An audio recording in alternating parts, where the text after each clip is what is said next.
Horror tales इन हिंदी में स्वागत है आपका।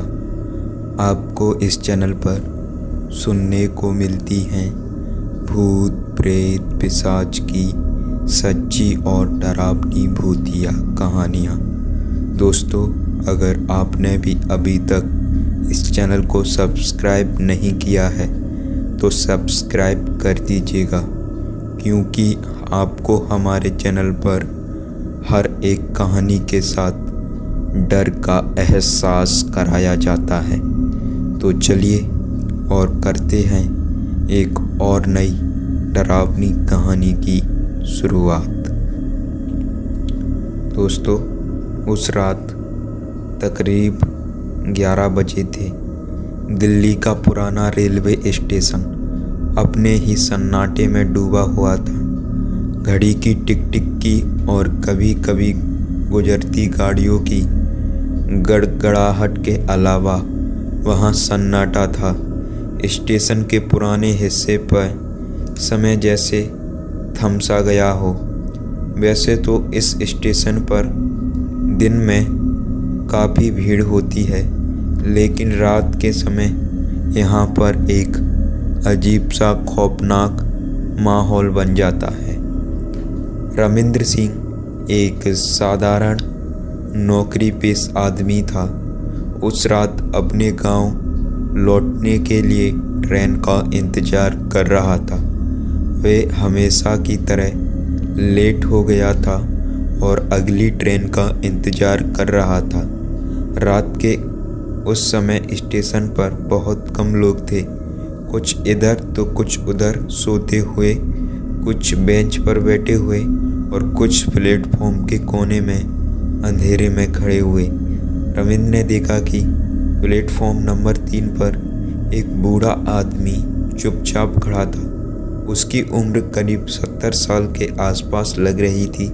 उसके चेहरे पर झुर्रियाँ और आंखों में एक अजीब सी चमक थी। रविंद्र ने उस बूढ़े आदमी को देखकर कुछ अजीब महसूस किया।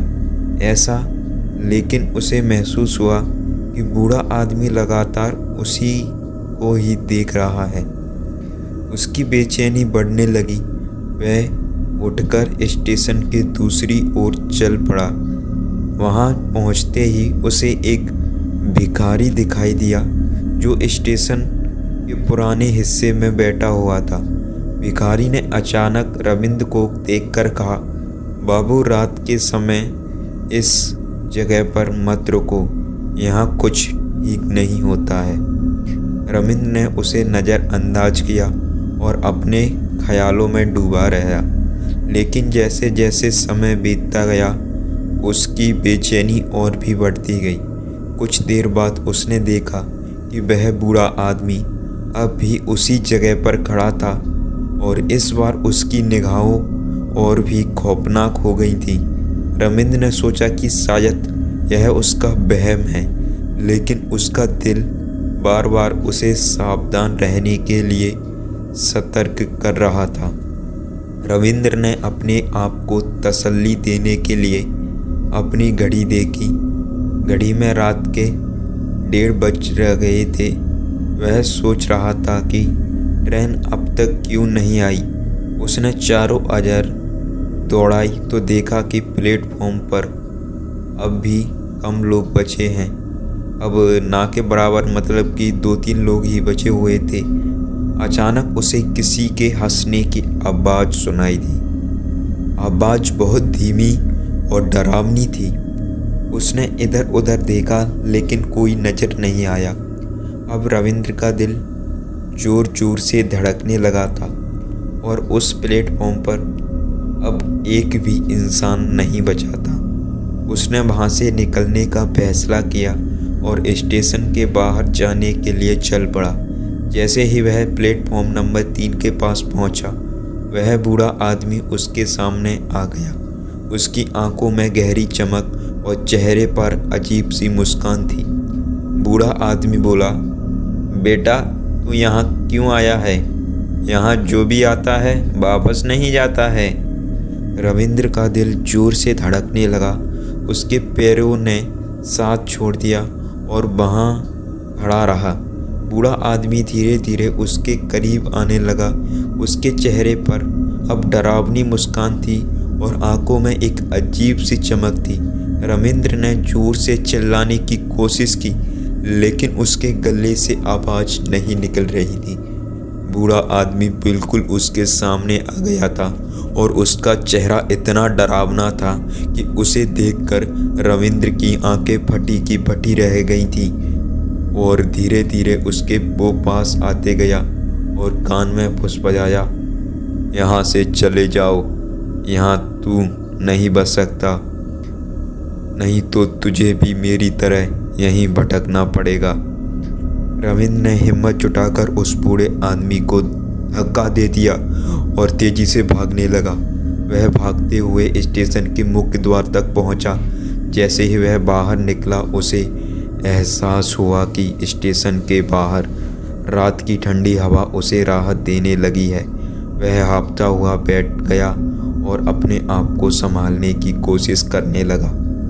थोड़ी देर बाद जब उसकी धड़कनें समान हुई तो उसने सोचा कि शायद यह उसका वहम भी हो सकता है, लेकिन जैसे ही वह पीछे मुड़कर स्टेशन की ओर देखने लगा, उसने देखा कि वहीं बूढ़ा आदमी प्लेटफॉर्म के कोने में खड़ा होकर उसे जोर सी निगाह से घूर रहा था। इस बार उसकी आंखों में गुस्से की आग थी। रविंद्र के पैर फिर से कांपने लगे। उसने तुरंत टैक्सी बुलाने का फैसला किया। जैसे ही वहां टैक्सी में बैठा, उसे लगा कि स्टेशन का वह बूढ़ा आदमी उसके बिल्कुल करीब आ गया है। रविंद्र ने बिना एक पल गवाए टैक्सी वाले को चलने का इशारा किया।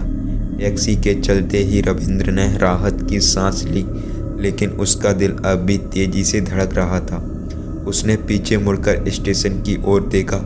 उसे लगा कि वह बूढ़ा आदमी अब भी उसे घूर रहा था, लेकिन वह धुंधला हो गया था, जैसे वह अंधेरे में खो रहा हो। टैक्सी ड्राइवर ने पूछा, क्या हुआ साहब, आप बहुत डरे हुए लग रहे हो। रविंद्र ने सिर हिलाते हुए कहा, कुछ नहीं, बस जल्दी घर पहुंचा दो। जब रविंद्र अपने घर पहुंचा तो उसने इस खौफनाक अनुभव को भुलाने की कोशिश की, लेकिन वह रात उसके लिए एक पूरे सपने की तरह बन गई थी जो कभी नहीं भूल पाएगा। उसने अगले दिन अपने दोस्तों से इस बारे में बात की तो उन्होंने बताया कि वह बूढ़ा आदमी दरअसल एक आत्मा है। कुछ साल पहले उसी जगह एक बूढ़े आदमी ने ट्रेन के नीचे आकर अपनी आत्महत्या कर ली थी और तब से उसकी आत्मा वहाँ भटक रही थी। यह सुनकर रविंद्र के रोंगटे खड़े हो गए। उसने फिर कभी रात के समय दिल्ली के रेलवे स्टेशन पर जाने की नहीं सोची। वह घटना उसके लिए एक खौफनाक अनुभव बन गई जिसे वह जीवन भर नहीं भुला सका। आज भी जो लोग दिल्ली रेलवे स्टेशन के पुराने हिस्से में देर रात तक रुकते हैं, उन्हें वहाँ अजीब सी घटनाओं का सामना करना पड़ता है। कुछ कहते हैं कि वहाँ बूढ़ा आदमी को देखा करते हैं जो धीरे धीरे उनकी ओर बढ़ता है और फिर अचानक गायब हो जाता है। उस बूढ़े आदमी की आत्मा अब भी वहाँ भटक रही है और जो भी उसे देखता है वह डर के मारे कांपने ही लगता है। रविंद्र सिंह की उस रात की घटना आज भी लोगों के बीच चर्चा का विषय है। वह बूढ़ा आदमी कौन था और उसकी आत्मा क्यों भटक रही है, यह अब भी एक रहस्य है। लेकिन एक बात तो तय है, दिल्ली रेलवे स्टेशन का वह हिस्सा आज भी एक खौफनाक जगह है जहां रात के समय कुछ अजीब और डरावनी घटनाएं होती रहती हैं।